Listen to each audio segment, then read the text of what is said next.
بسم اللہ الرحمن الرحیم۔ السلام علیکم۔ اللہم صلی علی محمد وعلی آل محمد وآلہ واصحابہ وآل بیتہ وبارک وسلم وصلوا علیہ۔ حضرت ابو ہریرہ رضی اللہ تعالی عنہ سے روایت ہے کہ رسول اللہ صلی اللہ علیہ وآلہ وسلم نے ارشاد فرمایا، منافق کی 3 نشانیاں ہیں۔ جب بات کرے تو جھوٹ بولے، جب وعدہ کرے تو اس کے خلاف کرے، جب اس کے پاس امانت رکھوائی جائے تو وہ خیانت کرے۔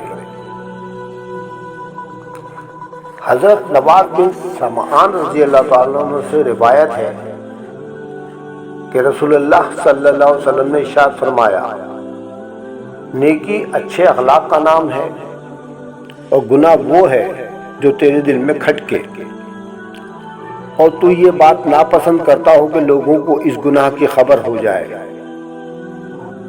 حضرت ابن مسعود رضی اللہ تعالی عنہ سے روایت ہے کہ رسول اللہ صلی اللہ علیہ وسلم نے ارشاد فرمایا، سوائے 2 شخصوں کے حسد کرنا جائز نہیں۔ ایک وہ شخص جسے اللہ نے مال دیا ہو، پھر اسے توفیق دی ہو حق کی راہ میں خرچ کرنے کی۔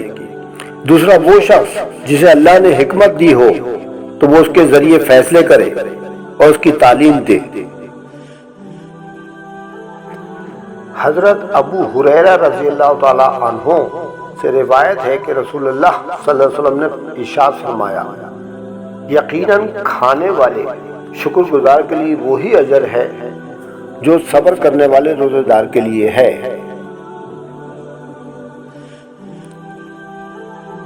حضرت انس رضی اللہ تعالی عنہ سے روایت ہے کہ رسول اللہ صلی اللہ علیہ وسلم نے ارشاد فرمایا کہ جو چاہتا ہے کہ اس کے رزق میں کشادگی کر دی جائے اور اس کی عمر بڑھا دی جائے تو اسے چاہیے کہ وہ رشتہ داروں کے ساتھ اچھا سلوک کرے۔